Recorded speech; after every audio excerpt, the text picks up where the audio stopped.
I did not. Kids. Dale Olson, Here. Patty Chappell, Here. Ryan Parker, Here. Charles Kimball, Here. Kurt Offenbacher, Here.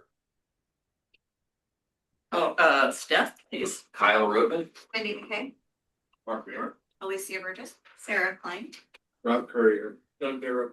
And our guest, please. Rob Rodert. Oh, sorry, we didn't finish the Please. Rest of our staff, sorry. No worries. That's okay. Kelly's here. Shelley's there too. Yeah. Okay, and now our guest, please. Jennifer King, WHA Insurance. Lauren Williams, WHA Insurance. Nathan Cortez, WHA Insurance. All right, welcome aboard. So let's see, call to order, agenda timeline. Are there any additions or subtractions? Nothing formal. We do have an actual resolution for the restricted funds transfer. We had a placeholder in the packet, but when we get to that, now we have an actual resolution we'll talk about. Okay, so in that case, let's just move right into our annual insurance review. So we've been doing this now the last 3 or 4 months, I think, having UHN to talk about the current insurance outlook, how we're doing in terms of our coverages and premiums and liabilities and everything else. So I'll let them come up. We got enough chairs here. Thank you. I think those would be all. We can bring one more. I'd say we got some challenging stuff in the industry, but in terms of what happens at EPUD here, we're doing pretty well. So excited to see how they present. Let's get in here, Nate. You can get right here. Right. I'll get my water. You're good. No, go ahead. And I'll use chair and go up in there. Didn't mean to lord over You you gotta like hang that. it. No, it has a key. Well, thank you, Kyle, and thank you all. It's so good to see you. We really appreciate the invite back, especially this time of year. It's good to see everyone. I want to start off kind of talking high level, and then we'll go into your renewal, and then I'll kick it over to Jennifer to talk about your workers' compensation performance, and then I brought Nate to talk about some of the risk management and loss control services that we bring to the district. In the packet provided, the first couple pages is just some brief information about WHA, and then we included our team's pages in there. I know some of you get emails from some of these folks, but don't necessarily get to see them all. So I like to include everybody that is on staff that works for the district.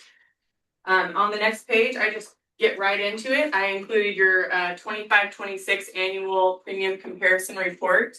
This kind of paints the overall picture for your property and liability insurance renewal with Special Districts Insurance. A couple factors.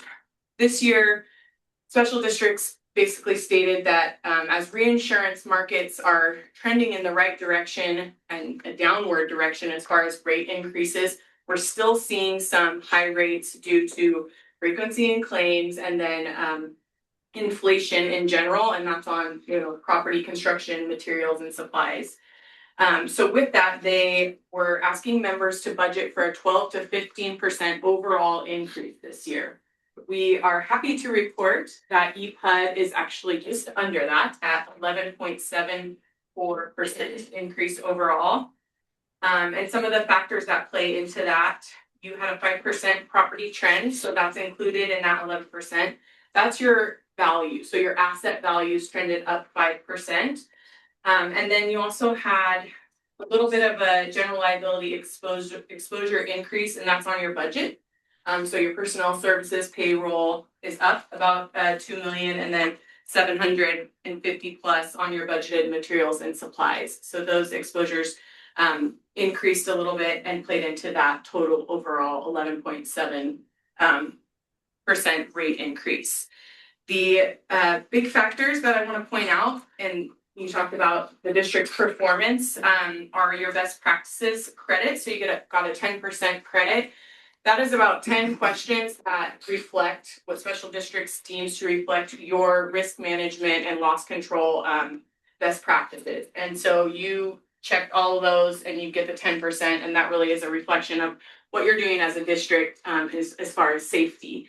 and loss control. And then the other piece that really shines here is your experience, your net loss ratio is at 9%. The district just doesn't really have claims, and so that means, I mean, that's a testament to what you're doing as far as your risk management and loss control.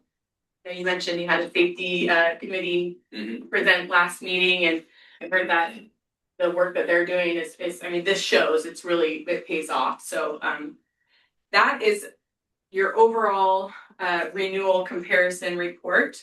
On the next page and the following pages, these are going to be your coverage summaries. I'm not going to go into too much detail. I want to just talk about the main changes this year from special districts. The first one is the sexual misconduct liability. That's new. It's not a new coverage. You've always had the coverage. It's just been built into your general liability. They're now taking that out of general liability and adding it back via this endorsement. You have up to your policy limits of 5 million. So again, you've had this coverage. It's just now, it's going to look different in your policy because it will be an endorsement versus just lumped in with your liability. 8 million. Yes, that meets your policy limits. The other piece that I want to point out that doesn't actually affect EPUD directly, but I think it's something that needs to be mentioned is that special districts has continued to limit their cyber liability coverages. And this year they're dropped it to as low as 50,000 for first party coverage and 100,000 third party. That's all they're offering members, which just solidifies the reason why EPUD purchased a standalone $1 million cyber liability policy. We're still working through the logistics. We have a couple different quote options, and we're actually seeing some really good pricing on that renewal this year, but that doesn't come until the end of January, so we still have time for that. But I think it's important to point out that that decision of having that standalone policy is really the recommendation for all special districts, given that the limits are so low through SBAO this year. So other than that, those are kind of the big changes on special districts. I want to kick it over to Jennifer on the workers' comp, because that's the fun part. So, if you go through here, just right about the halfway point and turn about 2 more pages, you'll see the beginning of the workers' compensation section. And there is a lot to talk about here because it's all bragging. The most difficult part of this conversation is that Kyle doesn't like to talk about it. We talk about it. And so I have to come out here and meet with them and deliver good news. And Kyle's like, stop talking about it. And I was like, okay, so Kyle, we have to talk about it today. That's fun. I put a couple pieces in here on your workers' compensation. This first one is a performance dashboard that WHA creates, and we send it out on a monthly basis to EPUD to basically just kind of tie performance with safety and the finance and the pieces like that. And what we're tracking on here is severity and loss ratio, right? How many claims you're having and how much we're spending loss ratio. You can see in here that we've put them into favorable, acceptable, cautionary, and undesirable. And if you look across the top of the board right now, we're 5 months into the 12-month policy, and they're all in the green. Your loss ratio right now is at a 0% frequency at 54, right? So you're half of what you're doing. These numbers are taken from the columns below. If you want to look for the numbers on how well EPUD is performing right now, there's 2 columns I would have you look at.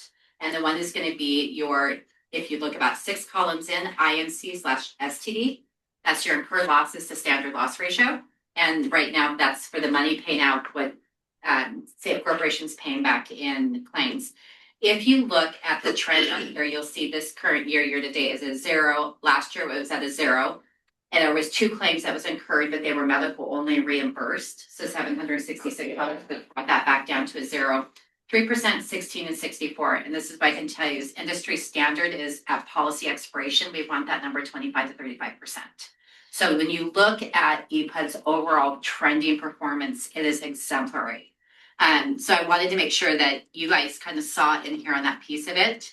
If you turn the page, the one on the left is the policy performance summary. And we've looked at this in years past, but this year I actually, if you go to the next one, it's called your history report with the boxes. I wanted the trend more than 10 years for you. I wanted you to see how strongly the culture and the commitment has changed here. There is a different mindset of today's workforce, and that is that wellness and health and work can actually coexist together.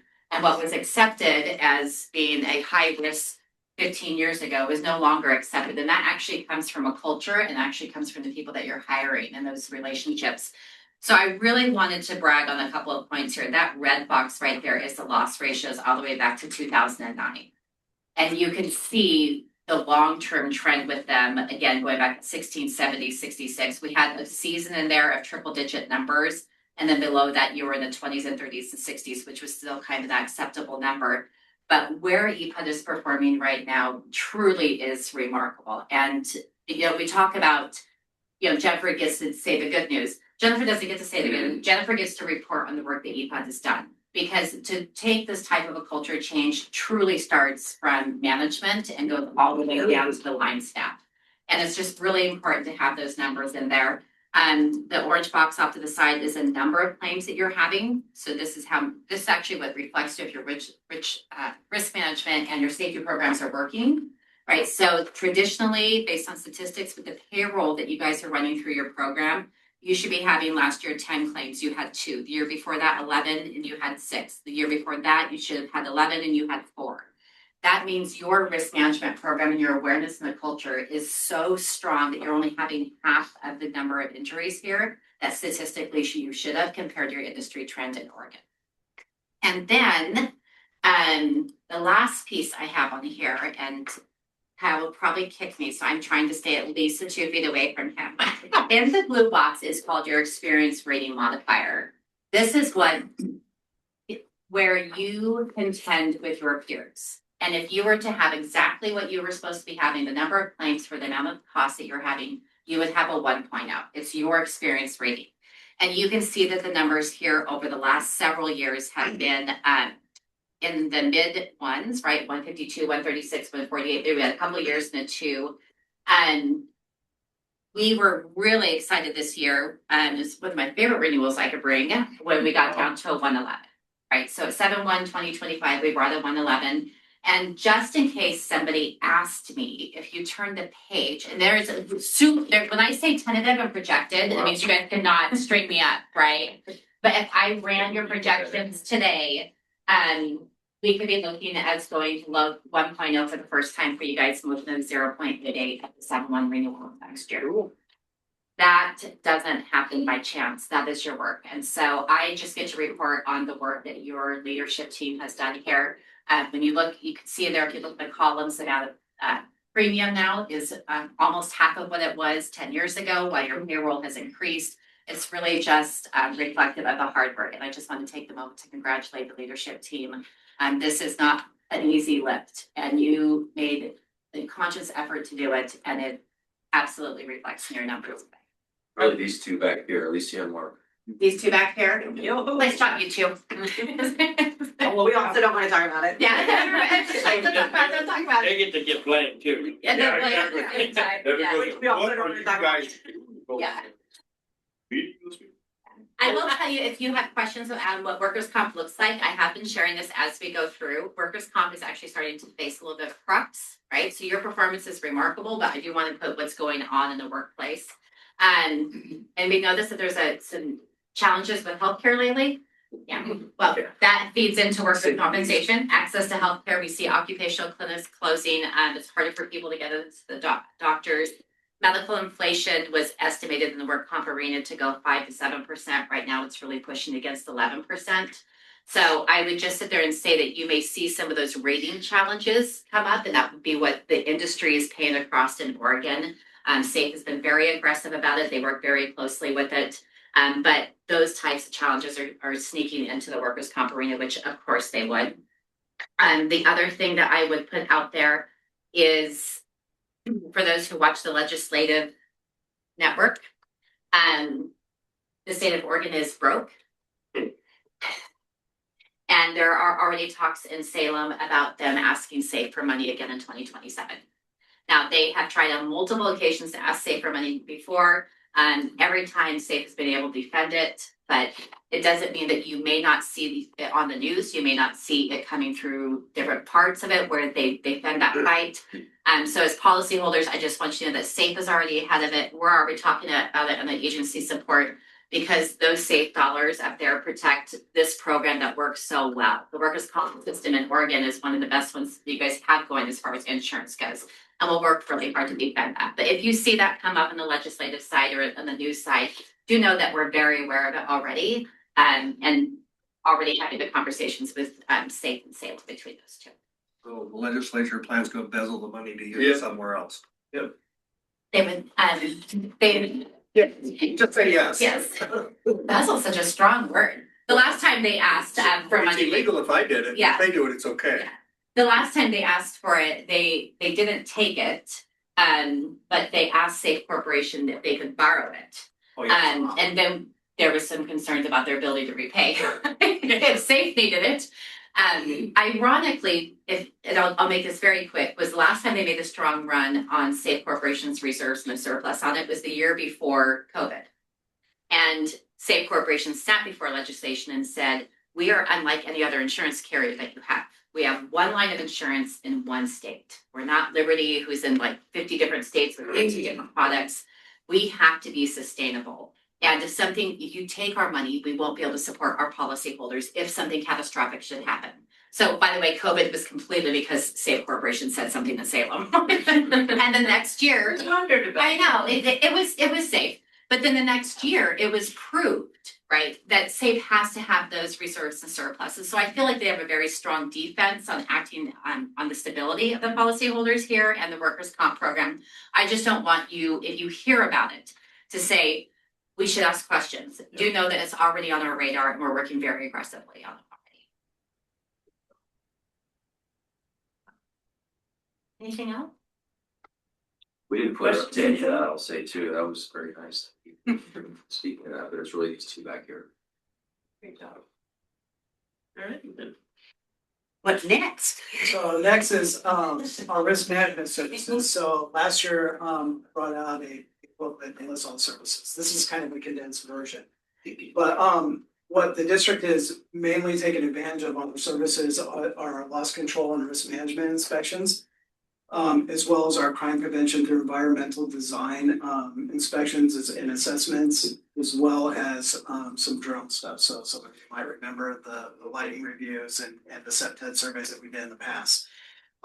So over the last 3 years, doing the loss control risk assessments, which we look at risk from property, we look at workers' comp, we look at liability, those types of things. That could create a loss. And so we write up a report, take pictures, write up a report. I submit that to Kyle, Jason, Doug has received it in the past, and then they go out and fix and tackle different issues. What I can say is that there's been, especially over last year to this year, there's been a significant improvement in regards to safety. Mark was just mentioning some of the stuff that he corrected from our last inspection, which shows me that it is a priority and that the district is moving in that direction, and there is a big culture change, as you can see with your workers' comp premiums. We did do a walkthrough and basically like a mini SEPTED survey. We did see signs of maybe some staging in the southeast corner, stuff like that. So that was addressed, and we talked about that as well as also reviewing the entrance and things. So really proud of people like Jason and Mark, Doug in the past, and they're doing a really good job for the district. So should be happy. Thanks for coming out and doing that, as well. Yeah. Well, it's good to have a partner on it. Well, if you remember, So one of the first times we used that was when we used to have those big hedges out here. Non-contributing folks hanging around, and so that was a suggestion he had, was to change the landscape out there, and we've done that. I think it's made a difference. yeah, proving natural surveillance is a tactic to deter people from staging and breaking into your property. So I guess so. They don't want me to turn my big ass dogs loose here, so. Last resort. So when we go further down the road here, we'll start going into facilities, new facilities. Will he be involved? Sure, yeah. And before we build it? Yeah, I mean, we pay them as a broker, and they provide certain services, and I'm sure we can take advantage of. Yeah, part of the certification, their environmental design certification is if you want to build a new structure, you can submit me the blueprints and stuff, like make recommendations from the beginning, you know, so. A lot easier to fix it before you build it. Absolutely. 7 Ps of production. Okey-dokey. Any questions or? anything Well, it's else? never fun paying for insurance, but you guys make it just a little bit easier, so thank you. Do you actually have anybody that likes to talk about insurance? Well, you're looking at them. We're the only 3 here. Our friends won't listen to us anymore, so we like it when you let us come out and talk about it. They do come out every year and give us the rundown before we meet with the board, so I feel like we're very well supported by our friends at WHA. Very appreciate the invitation. Yeah, we do. I'm so glad you don't have to drive all the way back to Corvallis or anything. It's great. Works right Local now. service. Yeah. Party at your house next time. Yeah, exactly. I'll bring the pizza. Okay. I'm in. Thank you again, appreciate you all. You're very welcome. See you. Long holiday, thank you. Of course.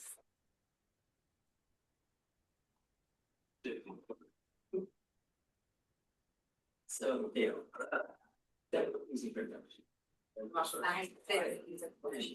Events. Yes. All right, questions? Joe is going to. Joe Biz. From that one, long time ago. When she's upstairs running away. Stall for a couple seconds. I forgot Kurt was Sarah's up. Oh, my section. Oh, Kurt, do you have something? Nope. Oh, okay. He would have talked. Let's see. Sorry we didn't have the folder. We'll have a copy for you if you want to check it out when you get back. The what? We got a hard copy handout here in the room. Yeah, can you save one for me, please? Yeah. Got an extra, okay. Yep. And now our favorite part of the evening's program, the treasurer's report. Wow, thanks. Thanks. So pretty exciting check register this month. All of the property taxes are together in one spot, so those are the largest thing on the report. I won't read those numbers out loud, we'll just let those speak for themselves. And then moving on to item number 5 is for some underground cable.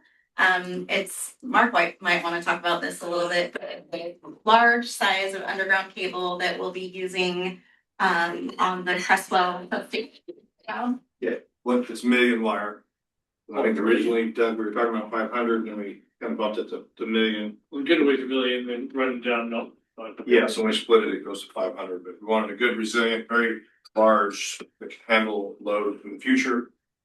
Kind of like, you know, buy cheap, buy twice, so that's how. Get what you pay for, kids. Yeah, we're gonna dig that hole again. We got it up. Hey, for sure, but we got it for a pretty damn good price. Excellent. All right, item number 56. There was a little bit of back and forth on the OPUDA annual conference registration, so this is a little bit delayed, as you can tell, since that conference was back in September.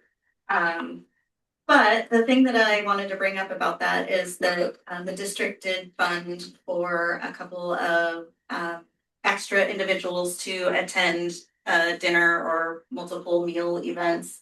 And so we need to true those up with the board members that impacted. So I can contact each one of you directly with the amount and how you would like to handle that. We can either do a payroll deduction or you can Payment Right. plan. Give you. Yeah, payment plan, Once a yeah. month. share your Zero plan. to I thought you'd already done it. Um, You do it automatically. Me too. I mean, that's- That's what some. Gosh, I wonder who could have. I forgot about mine too. I had to get mine deducted. It's been a little behind.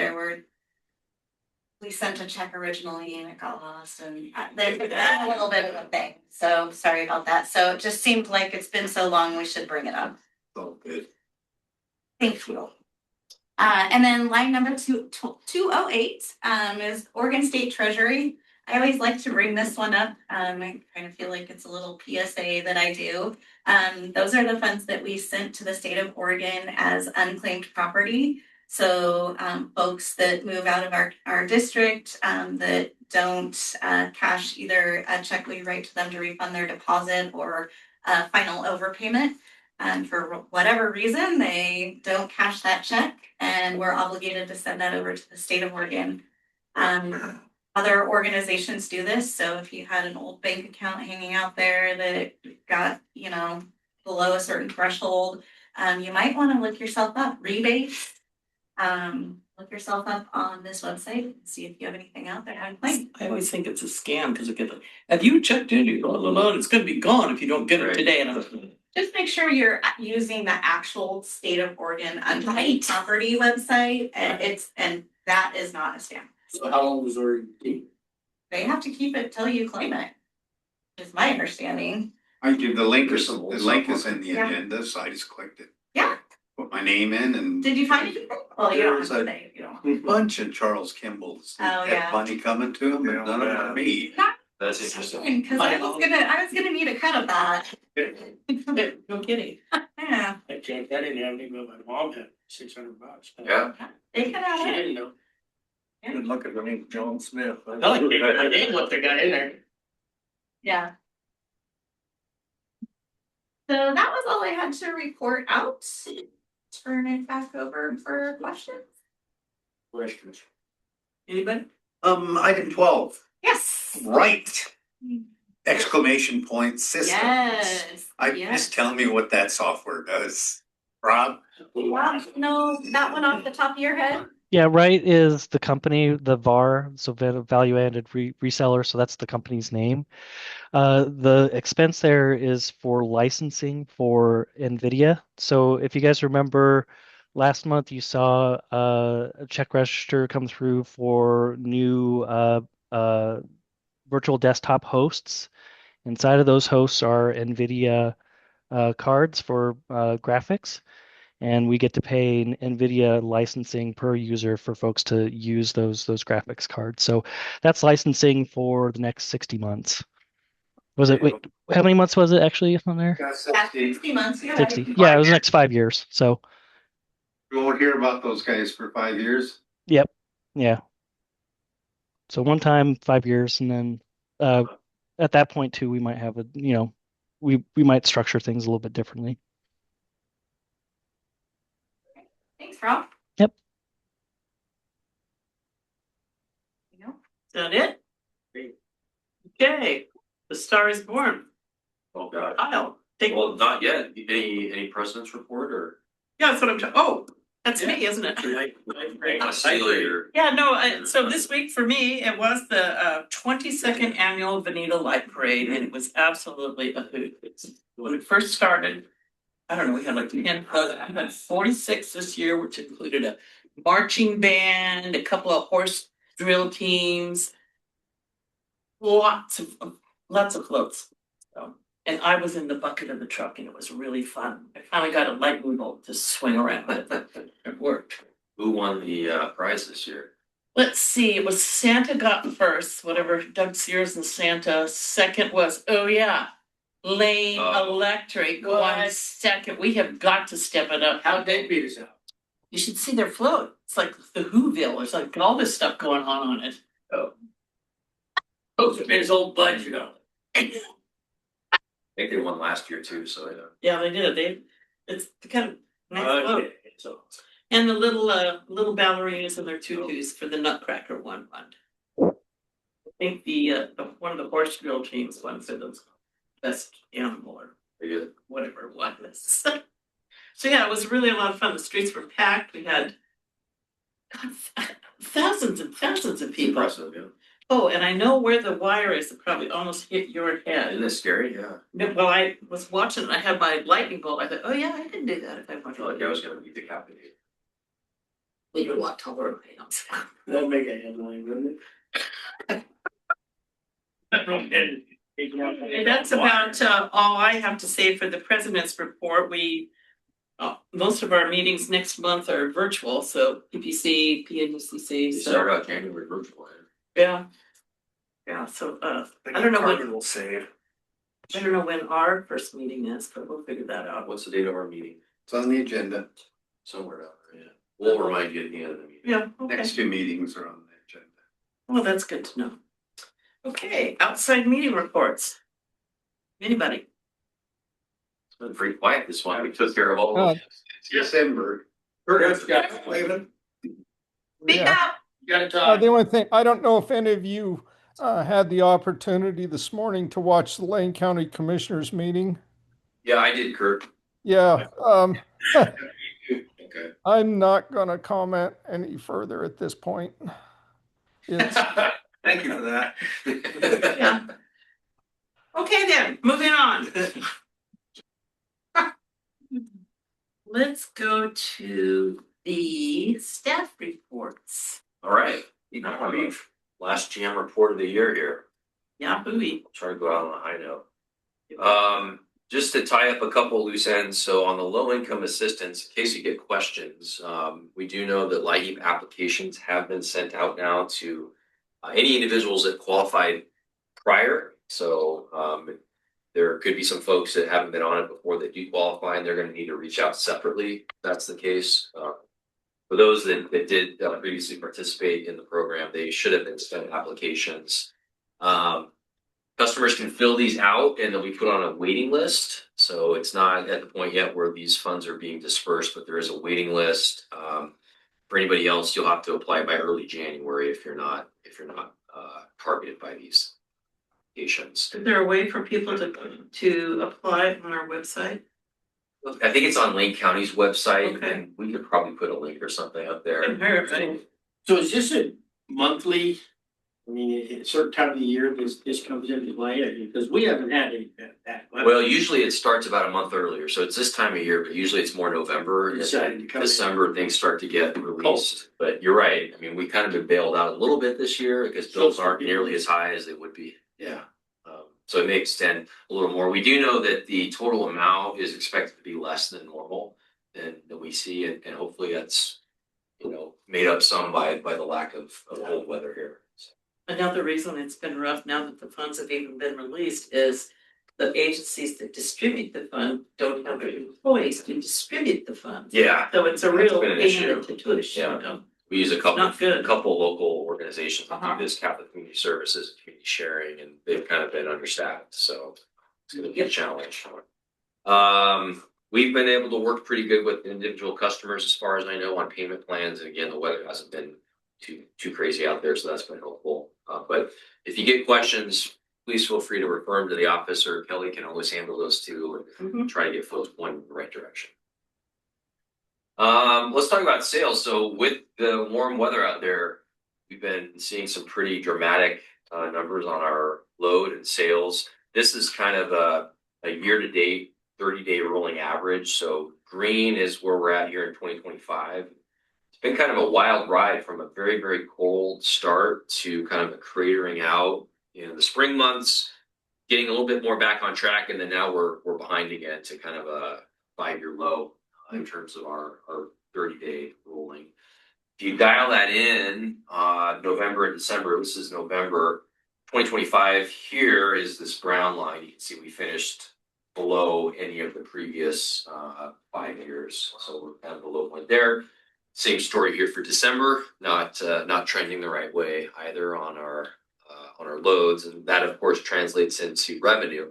Now there is some like semi good news out of this whole thing, and that has to do with our product switch that I'll have Rob talk about in just a second. But we're looking at a pretty low sales forecast halfway through the months here. If things kind of trend back to normal, we think we can probably finish somewhere in this neighborhood. If they continue to be very, very warm, we'll see. But it's not looking like it's going to be a banner year for retail sales, to say the least. So you can just see it out there. This is what we haven't experienced. Oddly though, gross margin is not looking too bad. So although our retail sales are down quite a bit, we were very conservative when we saw the sales slide in the spring months and kind of reacted to that over the summer. And so our gross margin forecast was very conservative.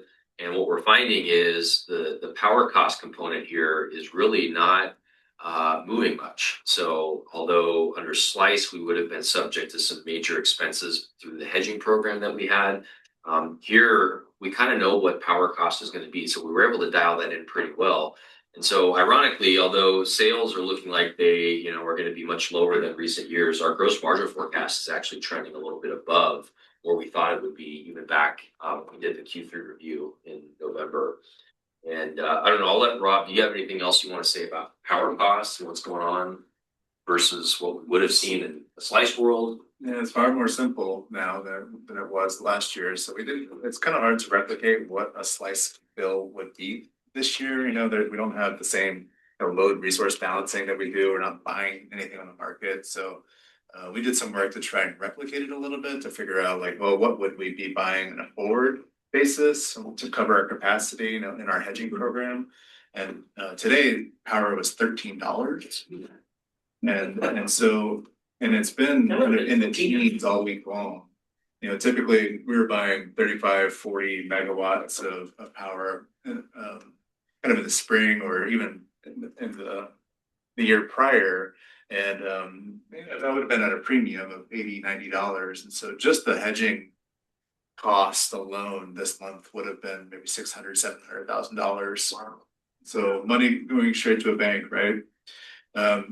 We would still be buying power, right? That maybe another $250,000. And then our Bonneville power bill is still going to be $1.5 million or so.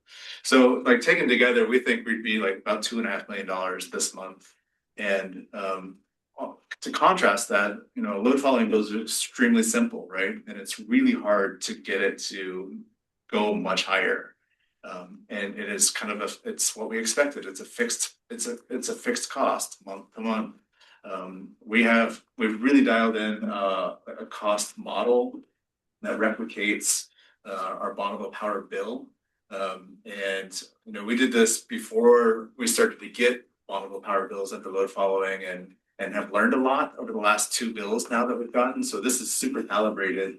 And so we can see week to week, what is moving around. And it's really hard to get it to move beyond this 1.5, $1.6 million. No matter, even if we were to have an extreme peak event later this month, our demand charge might go up a little bit, but some of it would be offset by some of these other credits that show up on the bill. So it's just interesting to see how stable it is, and even lower than what our initial cost estimates were for our load following bill. So that's kind of led to some of the gross margin. We're seeing lower retail, but the Bonneville power estimates are much lower than what we anticipated. So those are all being offset. They gave us a bunch of money too. We got a Slice credits, a banner Slice credit that we've, the annual true up credits or costs that they do. We got a really, really huge one this year, just to kind of a thank you going out the door. So a number of those things have kind of helped on the net power cost side of the equation. It's good news. You were saying you think it would have been $2.5 million as a slicer? It's about $1 million more than what we expect. So Yeah, and then the short term stuff, the risk management fees that we're paying, the TEA, we're not having to pay that. So, and we're gonna try and do kind of a full maybe postmortem on what our loads would have looked like under load following for the last few years. And I think it's just, it'll be an interesting picture. We think there's a significant amount of savings that we would have seen if we would have switched earlier.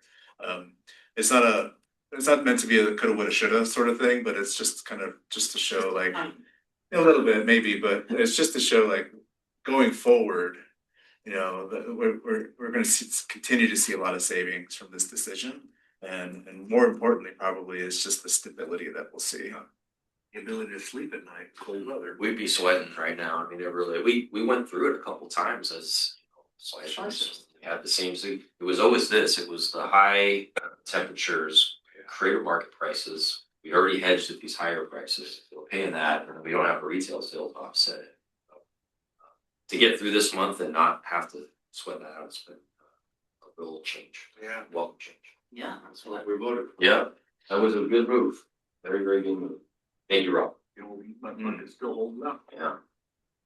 Real quick, I don't think I put this on your radar yet. We do have a potential new load out here off of Cloverdale. And it's still very preliminary, but we have had several discussions with them. The request is for 9 800 amp services, 9 750 kVA transformers. Big What load. grows that? It's a big indoor operation, Agorp operation. Upwards of 5.5 megawatts, which would be our largest retail customer. They grow oranges or something? I think he's gonna build 9 separate structures. And then, and each one of them need to be metered, each one of them, he's gonna lease them out, whatever it is, so. Big shops. Does this individual have other facilities, or is this his first go at? Oh, they've got another So one. they know what they're doing. So this. Not as big as this, but they have another one. I think it has 4 buildings in it. So it's gonna have. Meetings with them, they really seem to have it together. Of what they're doing.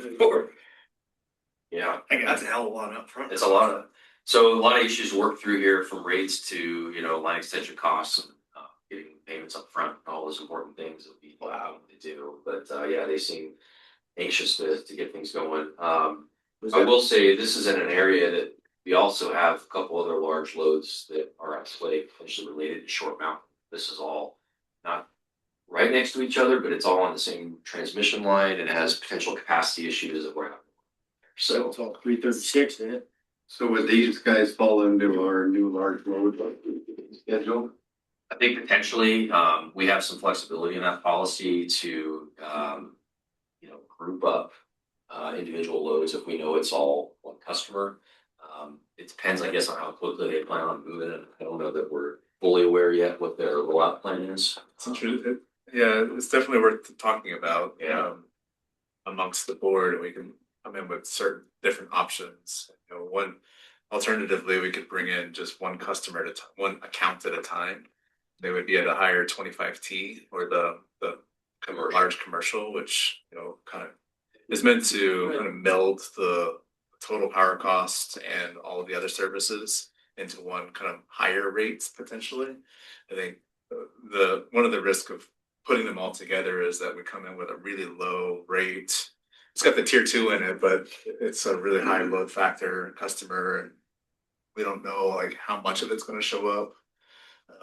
And if you just go at it with just a higher commercial rate, we may be able to get an appropriate margin from them, but also kind of knowing that there's some risk of it, all of the load showing up. So wouldn't it, if the guy is building these 9 different units and he leases them out to 9 different people, would that be? 9 different accounts. Yeah, okay, that's what I'm. That's one way to do it. Like we It might be good to bring that policy in next month just to review it, so y'all know what the parameters are and what kind of flexibility we have. What's the time frame to build this out? You have a hard time frame? Yeah.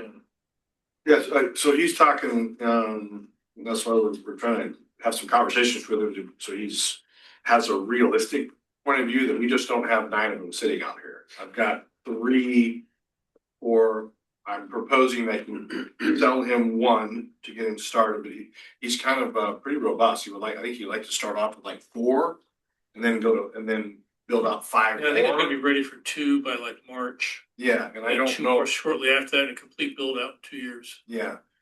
So we're looking, if I was to be asked now what I know to be true, it's around 54 weeks or more for these transformers. So that's why we want to talk to him early and often. They had a conversation with him this afternoon, but so I think what we're gonna do is we're gonna get an ITB together, and then that will give us intent to bid, and so let all the power companies, the transformer companies to try to bid on a group of, I can't get 9 from ERMCO, that's just not gonna happen. They may bid on it, but you gotta get a slot built for that. So with that said, he needs to come up with the money. Yeah. I'm not gonna have 9 sitting out here and go, you know what, I don't know if that's gonna work out for me. No way, that's not, so, and I mean, it could come back. It could come back and, take a year and a half, and so that might mess with his business model. So not only that, just to supply them for these, what do we gotta keep on for maintenance? So we start off, It's our standard 750. it's a I standard. know, but if you stick that many in the field, how many do you anticipate we have to keep in the yard? We normally have at least two. Yeah. Two on top of what we have already? No, so we're stocked, we've Do you got, think two's gonna cover all, back up everything we got in the field? yeah. That's that's been our inventory level, I think, for a while. Yeah, But we're still adding 9 to the system, out in the system, right? correct. I And think you still think those to two answer your cover, question, and 2 must cover a lot. so we have one that's already paid for. I think we have 3 now in the yard. So we have one that's already paid for from the Tesla, the extra job that's gonna happen. It's a charging station or whatever, pretty robust one there. And so they've already paid for the stairs. So that leaves us just 2. So we're deciding that maybe to get this guy off the ground, we give him 1. Am I correct there? Yeah, something like that. So anyways, so we're gonna be down to like 1 as kind of a backup. And so if we do this, we'll probably order 9. And he pays for the I reimbursement. guess what I'm trying to get at is if we're adding this stuff into our system, and we've added 2 as a backup, at what point is that gonna charge? That's something I have watched closely in the past. We're having some issues that I had over the past year or so that I'm trying to get corrected. That is something that I look at. And so I'll look at it, the voltage and the KVA and whether it's a pad mount or overhead, right? And based on what we have out in the field that's active. Correct. And then plus for the 3-phase ones, I also look at the individual loading on each one. We've got a lot of spares. We could jockey stuff around in the field if we wanted. What's the procedure to approach Bonneville to supply this load? Was that a standard, make a phone call? Well, it depends on how quickly it's easier to do. I think we just kind of absorb it into our existing supply that we're asking for. It'll be like a load shaping difference for a while, I think, and then eventually they'll adjust our load forecast up, and so we're just buying tier 2 for that amount.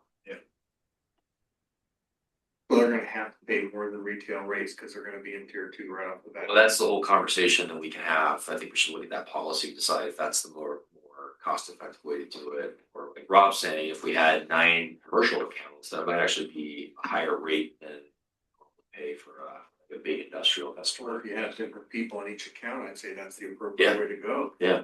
Yeah, I think we think that. I Because understand eight that's of the them might model. leave town tomorrow and that only leaves one guy Right, left, you know, exactly, you can't. And then you just let it an industrial rate that's Sounds like it's. a pretty large load and Yeah. it's a Well, little. we have a lot of questions there to be answered before decisions get made. Absolutely, yeah. So we'll bring that policy in. It's cheap to ask review. questions, but when the check time comes, when you find out who's really real meets, What they're gonna be doing these? Indoor ag. what do you think? Bottoms. Wow. More to come on that. That's a big one. Want to make sure it was on the radar. But we're turning on something else. Just a little bit more about like the conversation with Bonneville. We've not talked to them a lot about load growth in this area. Unintentionally, right? But that conversation should happen soon. I'd say so. And then there's a formal load forecasting process that we go through every year with them, and so and the stuff that we know about will get listed in a table, and we know like it's when it's going to come online, some sort of confidence factor, and so these and others that we may know about will start to show up. We're starting to understand, we haven't certainly had to become suddenly allergic to low growth, have we? No, Well, no. I think as long as the costs are assigned appropriately, that's always. That's it, and timing. Bonneville's can be a challenging partner to work with on load growth, right? It's not unlimited and it's not available tomorrow. It is far from that. So like that's So we'll do everything we can to help accommodate all of these customers. Start the dialogue. Yeah. But yeah, it'll be a process. We'll bring this back in January and look at that policy. Surely those customers need to understand this ain't like plugging in a hairdryer in your Yeah. bathroom. You know. Yeah, Actually, a lot of them think that. Well, you know, in a constrained supply world, it's a whole new dynamics going on. It is. And it's probably gonna get worse before it gets better. There are multiple factors to think about. Interesting fact, alcohol consumption in the United States is down 54%. And I heard that. they're accredited to this. Yeah. Like part of the No, puzzle. less violence.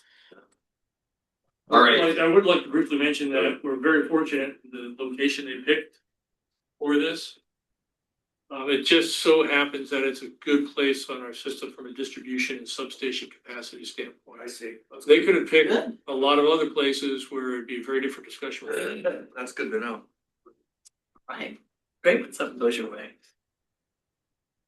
All right, just quick note on facilities improvements. I sent a couple of these notes, but I wanted to update you. So we do have our contractor out there installing the new security system I mentioned a month or two ago. That seems to be going well. Hoping to have most of it completed by year end. And just as far as your access is concerned, you won't notice anything immediately different about how you access the building. I think that'll come maybe over time. But for right now, your quad will work the same as it always has. We'll talk more about how that eventually might change in the future, but nothing immediately is going to be different. We are excited about some of the improvements that are coming to this. Get retinal scans. Yeah, I'll leave most of that off. There's some really good improvements that we're starting to see. That's great. So yeah, it'd be helpful. Also mentioned we completed several concrete repairs around the campus over the last week. I imagine, picking December for that. It's working out great. Yeah, it's working out great. That includes the curb at the front driveway, which is great. That's one of the first things customers see. And so I think it's already done. It's looking a lot better out there. Here we go. Yeah. So this is out in the yard, a big section of concrete out there that got done, and then you can see the curb. So a lot of good stuff going on out there. Appreciate Jason and team getting that happening here by the end of the year. Last thing I've got, I think, is a PPC filing. This was kind of a big one that came out yesterday. PPC and others have made their formal filings in federal court after the state of Oregon and others decided to challenge the operations of the federal hydro system again. It was in opposition to this preliminary injunction that's been requested to basically change how much spill happens on the system, what the level of reservoir is that they're operating with, or want to lower that. So the costs of the region have been estimated here, and PPC kind of put these in writing. They hired Energy GPS, which is a pretty well-known firm that does a lot of work around here to come up with these. Would eliminate $2 million or 2 million megawatt hours of hydropower production each year. Would reduce summer capacity between 1,200 and 1,400 megawatts. Replacement power costs would be anywhere between $152 and $169 million. And carbon emissions would go up by 815,000 to 881,000 tons of CO2. So those are what a third party says would be the results if this preliminary injunction were allowed. And PPC, of course, filed a motion to say we shouldn't be doing that. So those are the stakes we're talking about here, just from different operations and systems. This is not dam breaching, it's just operating differently. Right, more spill, right? Yeah, one of the other things they did, and I can forward you the formal filing, but they called into question how this is actually going to help fish or not. And they have some fish and wildlife experts that are saying, we're already spilling so much that this extra amount is actually not going to do much of anything. In fact, it could backfire. Put more gas in or something? Yeah, the fact that we're going to be spending all this money and really not getting out of it is kind of the Stupid. That's really what makes you scratch your head. Yeah. Makes the seals up very important. So there's a lot of news in that. This was, I just said, at today's already high spill levels, empirical relationships show diminishing marginal returns, and they called it, basically a system-wide experiment to operate the Columbia River in a way that we've never done before. Untested operational territory, trying to operate this way. So remains to be seen. The judge seems pretty friendly to their point of view, so I'm not going to be surprised if this is allowed. Of course, they judge shop. Yeah, that seems to be the way this is going. The trade associations, PPC, River Partners, and WPPA still asking for dialogue, still trying to get to some type of negotiation here, but the plaintiffs seem to want to do this in court, so we'll see where that goes. Astounding the power a single federal judge has. Yeah. Nobody ever intended that. It does seem like this could be a big impact, so we'll see. Yeah. We haven't really accounted for any of those costs, so we'll see what the impact is to customers. Simon that's presiding over Yeah. this. Not a lot of encouraging results. We'll see. He's getting up there too. The old judge, Redden, aged out. So we got this guy. He may age out now. So this litigation And the outlives fight- everybody. We'll outlive. Outlives everybody. I think it's Susan Bonamucci, who's that's right, Right. in U.S. representative. in Portland. Next board meeting, scheduled for Tuesday, January 20th. There you go. That'd be great. It'll be a full jam-packed agenda, election of board officers, state of utility speech. We'll take a look at the board policy manual a little bit. We've got some personnel policy updates, and then Kelly said we can do an outage map demo at that meeting. Oh, that'd be fun. How exciting. Yeah, I was gonna ask about. Yeah, new customer outage map that's looking really exciting, and we'll put the board through kind of a test run, and then hopefully shortly thereafter we'll be able to do a soft launch to customers too. So That's great. a lot of good work going on there with our. I still remember when we made that $3.5 million investment in the AMI. Yeah, This was the logical conclusion. it's taken us a while to get there. Here we are, and it's an NISC product. And, The AMI thing seems like it was centuries ago now, doesn't it? That was the big art thing when I first came on the board talking about that. Now it seems like, gosh, that's It's probably 10 years since we first started talking about it. Yeah, it's so long ago I forgot, you know, it almost That's seems old like ancient technology history, yeah. Yeah, amazing. So Funny how years go by. that's right. Really fast. They go down there. Well, still the RF kind of thing, but it just all the metering, everything gets better. Yeah. All right, well, that's my report. Thank you very much. Alrighty then, policy review, Okay. operations and engineering policy. We have just a few. These are two of them are scheduled, so we just wanted to bring them in just to kind of remind you that we have them. The first one, though, operations engineering, actually has a few changes that we wanted to highlight, and I don't know who wanted to take this. Was this Mark? You want to go through this? Okay. So we can get on the same page here with you guys. First one has to do with rights of way. Yeah, so first of all, I guess the first one would be 1.6. We changed some verbiage there and just basically cleaned it up to say that we're gonna follow the Oregon State rules, ORS rules, and the Public Utility Commission. Didn't really do a lot of changes, just kind of took out some things that were kind of busy. The second one would be standby generator. We just cleaned that up a little bit. Took out some verbiage about transfer switches beyond the delivery. We just said that they need to be permanent transfer switches will be installed, electrical permit and all that stuff. So it's kind of cleaned that verbiage up. But then we also did some little things like we changed the word utility industry instead of district. And then we talked about phase voltage imbalance. So Chris and I and Doug looked some of this over, and there's just certain things, little verbiage, not really any groundbreaking. On 671, we just decided to say, you know what, we're going to resolve the interference. So just kind of take out like the such as and go down a rabbit hole, make it more clean. Last one I guess would be it's been an age old 712. We just kept it basically semi as is and just made where we have say you're gonna build some sort of infrastructure out through and pass, you're the one on the very end of a subdivision. You have 3 years to be able to get some of your money back. It has to be more than $25,000, and it's a 3-year commitment that you're allowed to ask for reimbursement. So other than that, but it keeps in there also that for facility relocations over undergrounds and subdivisions are not eligible for this refund. So but it doesn't keep it in a perpetuity. Kind of gives us a reasonable amount of time to reimburse somebody for putting the cost and effort into infrastructure. Do you make a motion on this now? We'll bring it back next week. Yeah, this is just first review. Okay. We'll put it back in January. All right, let's move on to post-insurance arbitrage and compliance policies. So these are two policies. I kind of call them obscure, but Sarah reminded me one of them is actually important. So the first one, 50%. The post issuance arbitrage is something that we follow every year, and Sarah can explain if you want to exactly what goes into that. Talk about the other one. Yeah, sure. So I guess there's a couple of things that go into this one. The first one is that I have a procedure to follow a checklist every year to make sure that we're maintaining documentation on our bonds, as well as spending the money appropriately, which is really important for us right now. So that's the first part of that. I do that every year. And then the second part of that is that we engage with an external consultant who actually does the actuarial calculations to make sure that we are not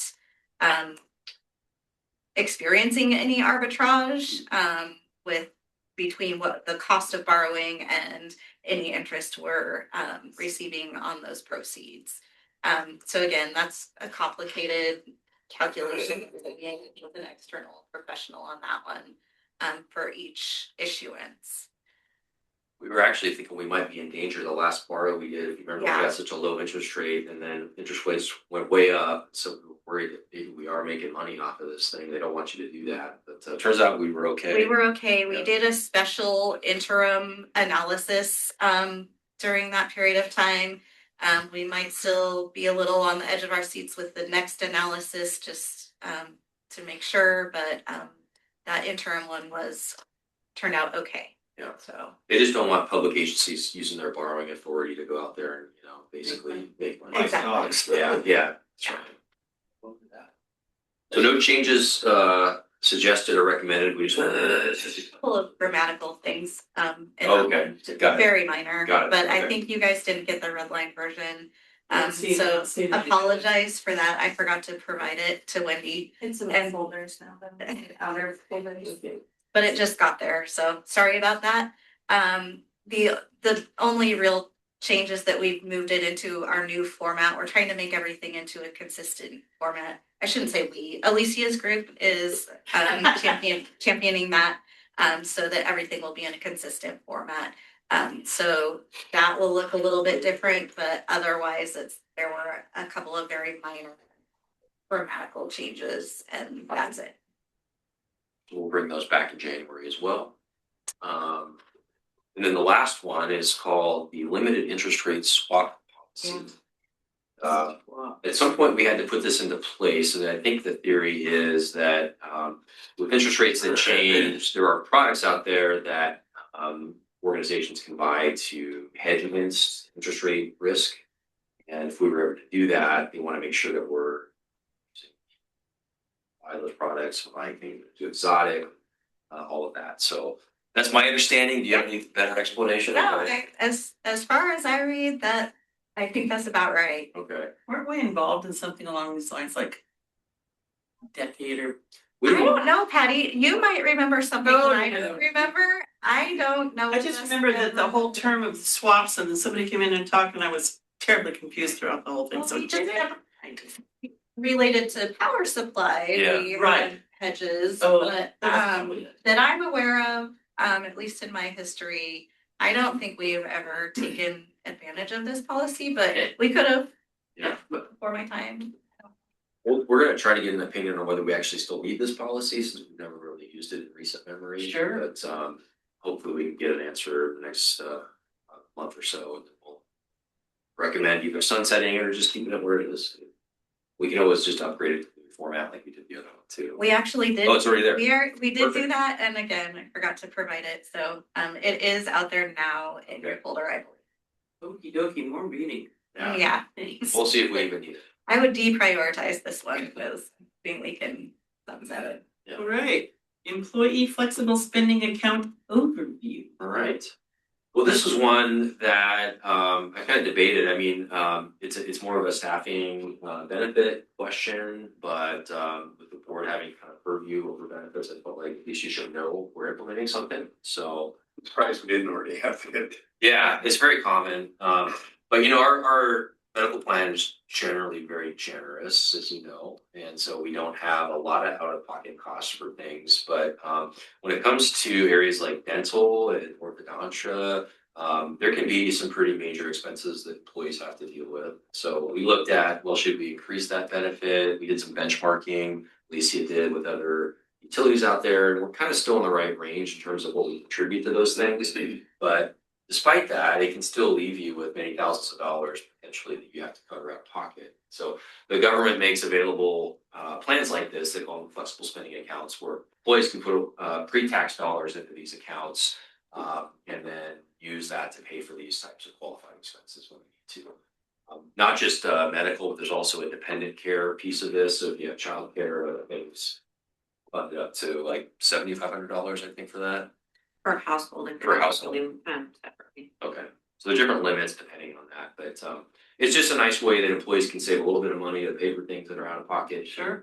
Cost the district about $1,600 a year to have this plan in place, so very de minimis type of cost, but just wanted to make sure you knew about that. We don't want to just add benefits and not share with the board. If you have questions, happen. I tried to do this 26 years ago and it got. Oh, really? Slammed. There was no kids, nobody had it, but I had it. Yeah, and this was corrected the year before. They wouldn't allow it.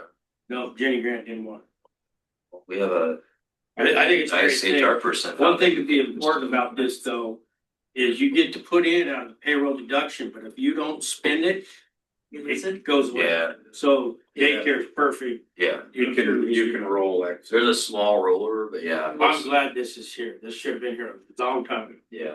And it helps, I think, depending on what's important to individual employees, this can be Yeah. a solution. So if 1 year your kid needs braces, Yep. great, here's an option for you. Yeah. Maybe the next 2 years you don't have a need, that's okay. Great. So you can use it to fit what's going on in your life and what you're prioritizing. Yeah. Good. Good. Yeah, it helps. So every little bit helps. Gold standard there, kids. Standard. It's getting tough, but we're trying to do benefits out. Okie dokie. All right. Consent agenda. Anything, Put some slides together there for you. Yeah. Consent agenda, sorry. All right, yes. Any omissions or anything to take out, anybody? No? I move that we approve the consent agenda. Second. All in favor? Aye. Aye. Aye. Okey-dokey, Kurt. All right, approval of claims. We have none. Do we? Yeah. Just. That was part of it, Oh, yeah, that's right. Okay, resolution 2531. Okay, so we talked about this last meeting on the check register, that the project that we are doing to add new feeders under Eric Cresswell. We had an interesting clause in here that we put in there as sort of a check and balance, which was if there was a 10% overage, or we would bring this back to the board for approval.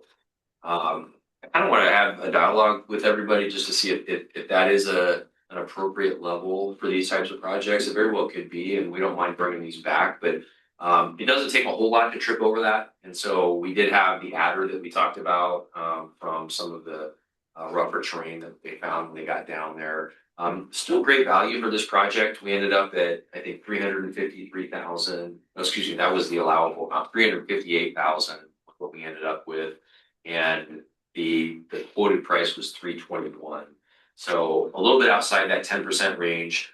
In practice here, these jobs get done and largely paid for shortly thereafter. So there's not a lot we could do if the board said no on this thing. But we do think there's some value in having a feedback loop. And so I guess I'm interested in, is this helpful? Should we bring these back in some other format, or how do you want to know about these? Otherwise, it just shows up on the check register. I think it's perfectly appropriate. How long is it paid? Not a lot. We just need a way to track it, and It's we the can. tracking. Yeah, we can. And actually, how this one was discovered was through putting the treasurer report together. Yeah. So that might be another potential avenue is, that is a highlight on the check register, on the summary, as opposed to a resolution that you guys, it's already been paid. Yeah. It Having you doesn't approve it after the feel- fact is a little awkward, but it's whatever your Yeah, comfort level. It is, yeah. We'll do whatever you want, but We could have a trigger that says anything that goes over a certain amount, we will report separately on the check register. Yeah. Or if you want to just do a resolution, that's totally fine too. Well, I mean, as long as we're not violating our own purchasing policy. This is highlighting yeah. on the. There's actually nothing in the purchasing policy about this. We just put this in here. I think I did, so I should take the blame on this. But it felt to me like having some type of feedback mechanism was important. So I just put 10% in the resolution. We've got that in a couple of others too that we've put together in recent past, I think. we may, but Okay. I did a review to see if we've gone over even in ones that didn't have it, Oh. and I think we're in good shape. On specifically on you know, these kinds of contracted services, that the board is seeing more of. In general. I'd like to ask Kurt if this is common. He's done a lot of contracting and he could talk, speak to this. Can you hear me, Kurt?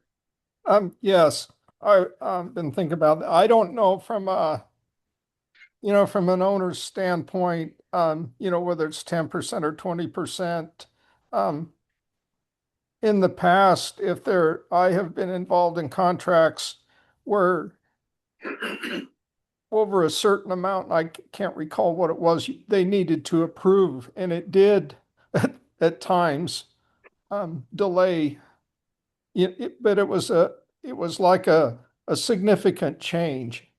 You know, like during say you were building, you know, 10 blocks of street, and then for some reason they added 2 more blocks, then that had to get an owner's approval. So I think it's whether 10% is the right number, in my opinion only, I think it's, we should have some mechanism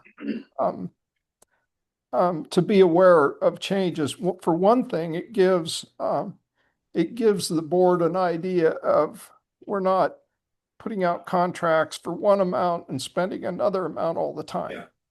So I think it's more of an awareness. It's not something like this. You just need to go. You can't wait for a month for a board approval. I understand that. That's the challenge, yeah. But I think some number is a good idea. That would be my opinion. So is what you're asking, whether we can just do this by highlighting it in the check register, or should we have a resolution approving it? Yeah, well, there's a couple different ways we could do it. I think maybe having a lower threshold that we report out. If it's a 10% number, we can highlight that on the check register. Maybe there's a higher number even that we would just say, okay, stop the work until we get it done. I don't know where that is. Maybe that's 30% or something major. Right. My only question would be, does the contractor know that they're gonna approve a 10% override? Do they know that they have the opportunity to get 10%? Yeah, so to answer that question, on this particular one, there was no way to shape or form to figure out what that adder is gonna be, because they could have hit perfect digging. I know, but I'm saying if they bid on a contract, they come in and they open it up and it's a number, do they know that there's a possibility they can get 10% more? I do not believe. They don't. We didn't even know until I stumbled across this. Yeah, this wouldn't have been. But I was reading Contractor the didn't check bid on it, register. know that they can get 10%, but they're not telling them that. Well, they Yeah, may that in the future. I don't want them to. Is So I don't that have enough- confidential? yeah. So the other part of it too, you know, they had some other questions. They wanted to be able to bill us every 15 days, because it was a very tight bid. And so I declined that. I just said, we're gonna stay with the net 30. We are notoriously known for turning things around in 2 weeks, and get held to the 15-day like they asked. So there were some things. Kurt, I interrupted you. I think what your point was that if contractors knew that they could get up to 10% without board approval, they were gonna figure out a way to do it. Is that kind of what you Yes. were? Because I didn't figure out a way to do it. Yeah, I don't, in my history, I've never, very seldom you make a killing on change orders, because there's so many other disruptions. I think where it's important is more on a change of conditions that aren't in the contract, where it's a claim, where they go about their work, but they've submitted, you know, we're gonna request a $200,000 change order. That's where it needs board approval. Gotcha, yeah. So if it's something added on, I guess I'd try and look at I don't think contractors, if they knew that, we're going to take advantage of it. And I don't know if it's in the contract or not. Why would it need to be? This was purely a board check and balance. That's all I really wanted. Yeah, it should not be, it should not be in the contract. I'd say almost every excavation RFP we've done includes some contingency for if you run into rock or if you run into that none of them are gonna bid and say we'll cover that cost. Like they just don't know before they. Would all those contracts have rock adders? Yes, and then that's the variance. Yeah. You know, so that's the They thing. don't know how much. Yeah, so that's the thing that you always have to watch out for, when you get them really close, right? So you're looking at it and go, one guy says, I'll do it for $85 a foot, which is an unbelievable low amount of money for rock adder. And then the other one's at $180, so you're looking at that, so. Yeah. And then you look at bore logs and you're like, okay, there's a very high possibility they're gonna run into rock. And so, Peggy with the concrete up the side of the mountain. right, That was unforeseen. yes. I know. So in different agencies do it completely different. Like ODOT, you get what you find. They don't care what it is. You better do your own investigation. There's others that have a rock, it's just called a rock clause. And some of them are time and material. I like the contractor, the best way to do it is in a contract, have a rock clause. If you don't think there's going to be any there, put the quantity in and they fill in the unit price. So if somebody wants to put $500 a foot for rock X, they're adding to their base bid in the documents. Yeah. So if somebody, and you can, let me start. If the contractor, if there's a rock clause and there's 100 cubic yards listed, and you've done your own investigation as a contractor and you know there's no rock, you're not going to find it, then you can bid $1. Yeah. Because you know you're not ever going to get it. If a contractor doesn't do his investigation, he's going to bid $100 a yard, so that adds 10,000 to his bid. Now he might still get the job, but he'll never get the money. So there's, every agency's different. I just I like where there is a rock clause with a cost per foot, and I know with bores it's probably different. Sometimes it's easier to bore through solid rock than a bunch of cobbles. So, but that should be listed. Have them give their price up front, so you're not arguing about it later. Yeah, that's a good idea, Kurt. Yeah. Yeah, that is a good idea. What we could do is bring back some proposed changes to our purchasing policy that would include a few of these concepts next month. Maybe one for kind of a low threshold reporting mechanism where we come back and tell you if something went over by 10%. Right. At a higher level, if it's truly going to be a shift to the contract, 25-30% or something. Right. Oh, we got somebody coming in. Wait, sorry. I think, the thing that feels a little weird for me is like you're approving this after the fact and it's only $5,000. That doesn't seem like the best use of the board's time. No. But you should know about it. So how do we have that? Check register works fine. Okay. I don't know. And so do you guys want a really detailed explanation of why it was over 10%, so I can be prepared for Well, anything it like depends that? what we go. I like what. Whatever. Yeah. I don't care. We'll work on something and bring you back a proposal we can do it in the purchasing policy. That way you can kind of make sure it works for you and if not, we'll make some changes to it. This is good dialogue. I think you should know about all these things, of course, but I don't think we, to answer your question, I don't think we need major detail. Okay. It's like, you guys, of course, you make the rules for the future and we might not all be here in the future, but you guys would probably point out these issues to us anyway. Yes. I mean, with no changes in any policy. Some explanation. You'd say, well, yeah, this is 28 grand because of this, yeah. Yeah, I do like. I think, if we can highlight those on the check register, that'd be great, and say, oh, by the way, yeah, this is why, and that's good. Perfect. I don't think we need to write a legal document every time we go $10 over the budget. Yeah. That's kind of why I'm at. Since we said we would, in this case, I put the resolution together, so you'll the full. That way we're. Okay, I move we approve resolution 2025-31, approval of production excavation service. Alrighty. It's been moved and seconded. Do we have a vote? All in favor? Aye. Aye. Hi. Yes. Yes. All right. Thank you for that. Okay. We have the next motion and resolution. Resolution 2025-32, authorizing the general manager to execute transaction documents related to a renewable natural gas project at the Short Mountain Landfill with Waga Energy and Lane County. This little thing. Yeah. This little. Did Chris log on? See, we have somebody on. Yeah, Chad's on. Chad and Chris are both here. You guys want to say hi? Let's say it. Cool. Hi. Or he's there. Hey, Well, Chad.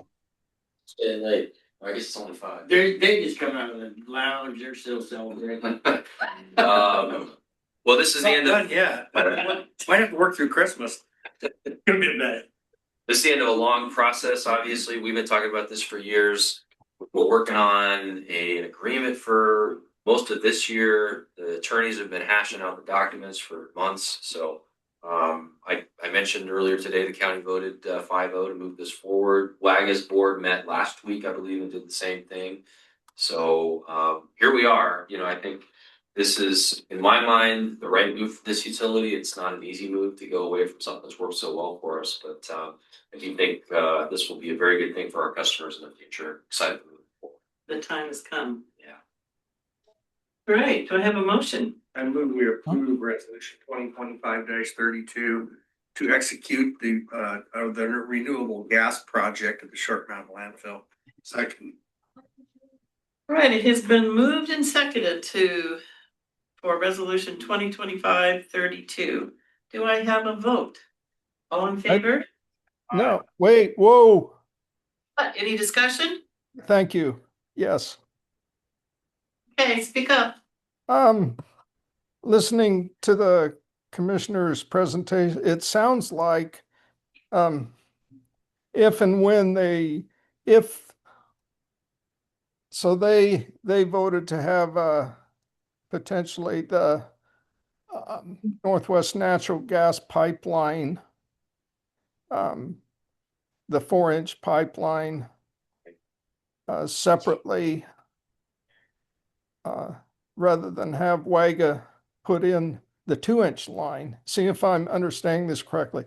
So in the future, if the IMRF is ever built, it sounds to me like EPUD would get zero revenue from any gas produced from that facility. Is that true? From the digester related to that project, I believe that's right. Yeah. Our royalty will come from the gas that's in the landfill. Nothing from the, even though it was produced at the landfill, we would get nothing. Yeah, Kurt, I think your question is whether or not the landfill gas rights agreement that Emerald has with the county would Yes. give it rights to any revenue produced from the IMRF. And that is a I think the answer is absent this agreement, it would have been a maybe, and probably leaning towards a not sharing, because it's not. I think the intent of that was to generate revenue from the gas produced from the methane at the landfill. This is a project that's sited at the landfill, so I think I guess the bottom line is it would have been a fight for you to have any revenue from that IMRF facility. But there's no sharing in these agreements. So it's a separate project that the county's undertaking, and EPUD has no rights to that project. So, yeah, that back a couple of years ago, I understood that was the reason they moved it off the landfill, so we wouldn't get any benefit from the gas. Is that? I think that was a big part of their decision process back then. Yeah. Yeah, and if you guys want to talk about that, what I'd recommend is going in executive session, and we can chat about that for a couple minutes and come back out. Yeah, well, all these new agreements supersede that previous agreement, so it's a. That's correct. Yep, absolutely. Yeah, I don't want to throw a clink in anything. I just want to understand that we, regardless if and when they build the IMRF there, we won't benefit from it. That's correct. Okay. It's a separate project. Yeah. That's the trade-off we're making with this transaction. Okay. All right, any more discussion? Hearing none, we have a motion on the floor. Could I get a vote, please? All in favor? Aye. Yo, Aye. all right, passes unanimously, Thank you all. 5-0. Let's just vote. All right. We have one more resolution here to look at. Thanks, everyone. Chad. Thanks, Chris, you want to say anything? Thanks for joining us. Yeah, no, I'm very excited about the project, and our team is excited to be part of your community up there. So, thank you very much for working with us, and we're chomping at the bit to get going. Awesome. Great. Make it happen. Thank you, Chris. Thanks, Chris. Okay. All right. Bye. Okay, before us is resolution 25-33, authorizing the transfer of borrowed funds. All right, so I'm going to do a quick preamble to this. This is a follow-up to our budget discussion when we had debated doing a 6% versus a 5% rate increase with the goal of eventually getting our operating days cash up higher. So I mentioned that was the goal in the 26 budget. Last month, I said that our stronger than expected 2025 results give us a way to probably do this without having to make that higher rate increase. And the mechanics of this involve an additional transfer from our borrowed funds. I'll go over exactly how that works here in just a second. But by doing that, what we're able to do is use a portion of that higher net income for our operations this year, and to kind of refund some of the money that we use to spend on capital. So let me just go through the diagram. I think it's a little easier to understand here. This is a look at our capital funding going into the year and then where we were at the end of Q3. You can see the way that we were going to fund our capital plan. Originally, we had $9.9 million coming out of long-term debt, $2.7 million coming out of net income. As of the Q3 review, which we did in November, our net income has increased to $5.7 million, while our long-term debt usage went down to 6.6. So we kind of just said, with that higher net income, we're going to use that to pay for capital, as opposed to using our long-term debt. We reduced the amount of long-term debt that we were going to use on 2025 capital spend, which is fine, but there are other ways that we could approach this. And what we can do instead is initiate an additional transfer from those long-term funds to cover another portion of 2025 capital work, as opposed to use our net income on that. And when we do that, it really doesn't change our original assumptions for how quickly that long-term debt will be spent down. It just kind of puts us back closer to where we were at the beginning of the year when we decided we were going to spend $9.9 million. Now we're going to spend 6.6 plus, you'll see, I think it's 1.35 million is what we come up with in the transfer here. So this is a look at 2025 cash reserve projections for the end of this year. 15.5 million cash for operations, 110 million days cash on hand. We wanted to get that number as close as we could to 150 days by 2029 at least, at the earliest. The 6% would have got us pretty close, like 140 some days cash on hand if we've done the 6% rate increase. What we can do to kind of mimic that is to transfer about 1.3 million from our long-term debt funds, put that in our bank account today to replenish what we've already spent on capital.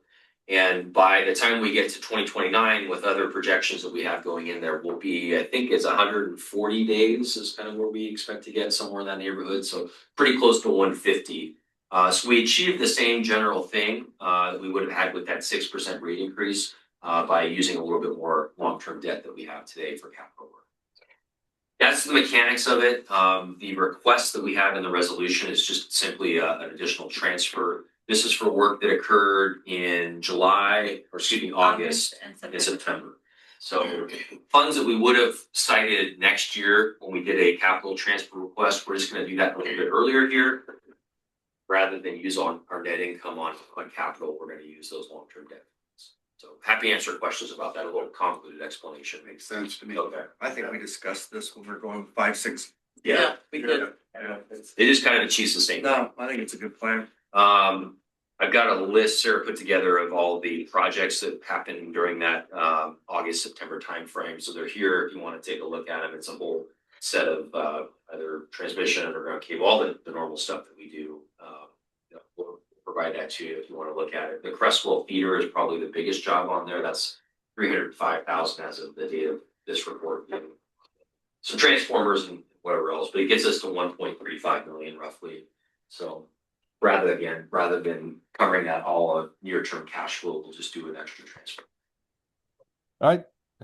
I guess my comment, I think it would be a reasonable move to move to use the borrowed funds. Okay. Yeah. Thanks, Kurt. It doesn't, again, change our long-term trajectory. We still had these funds spent down by 2028. And this is going to put us back a little closer to what we originally thought at the beginning of the year as opposed to what we thought in November. Alrighty then. Any more discussion? Can I get a motion? Move that we approve resolution 2025-33, authorizing the transfer loan. It's been moved and seconded. Let's put it before the board for a vote. May I have a vote? All in favor? Aye. Aye. Aye. Passes unanimously. Thank you. Okay. Review of motions and action items. Wendy. Motion to approve the consent agenda, that was unanimously approved. Motion to approve resolution 2025-31, approval of construction and excavation services contract overage, that was unanimously approved. There was a motion to approve resolution 2025-32, authorizing the general manager to execute transaction documents related to a renewable natural gas project at the Short Mountain landfill with Waga Energy in Lee County. That was unanimously approved. And then a resolution, motion to approve resolution 2025-33, authorizing the transfer of restricted funds. That was unanimously approved. Okie dokie then. Do we have any public comment? I don't think it's. We heard from Chris. Nope. No. All right. Suggested items for future meetings. Anybody? We'll come up with something. A few of your jam-packed January agendas. Yeah, great. All right, upcoming meetings, we've kind of already gone over that, but PPC, PNUCC, they're all virtual. We have a board training here on the 14th, and then our first regular board meeting will be the 20th of January. Thursday, the 23rd is OPUDA, and then Tuesday, February 3rd will be our in-person board meeting here, once again at 4 o'clock. Thanks for being open to the training on the 14th. I know that's a little bit of an oddball date, but the normal trainer we use, which is our personnel trainer, she's here that day and the day after, so it just works out better. Appreciate that. Sure. All right, any more concluding comments from anyone? You know something in the hat here. Dale? I don't. Well, there's some good seminars in January. Oh, from NWPPA? 27th. Yeah, if you can check those out. Oh, the fire one? There's 3 in a row. Yeah. Yeah. Power supply. They put the odd one in the middle. I'm not sure why. Like Wire fire is the first day and AI. new large loads or Right. something is the middle day and then power supply is the third day, so. Yeah. They put the good stuff on the end. Are we registered for the wildfire and the power supply? Did I cancel? I don't know. I have to look at my calendar. All right, if that's all, let's adjourn this meeting. It was good. We're out at 5:35. Great year, big moves this year. Thank you all for your support. Yeah. Everybody have a wonderful, wonderful, safe holiday. Thank you. Safe travels, Kurt. Same to you. Yeah, it's 7:30 here. That's not too bad. When are you home? Late tomorrow. Oh, you're not staying there for Christmas. No, that's why we came now, because I didn't want to travel at Thanksgiving or Christmas. Right. Yeah. Make it like an old guy. Thanks. That's how I've done it. Well, be safe, Kurt. Yeah. Thank you. It was full.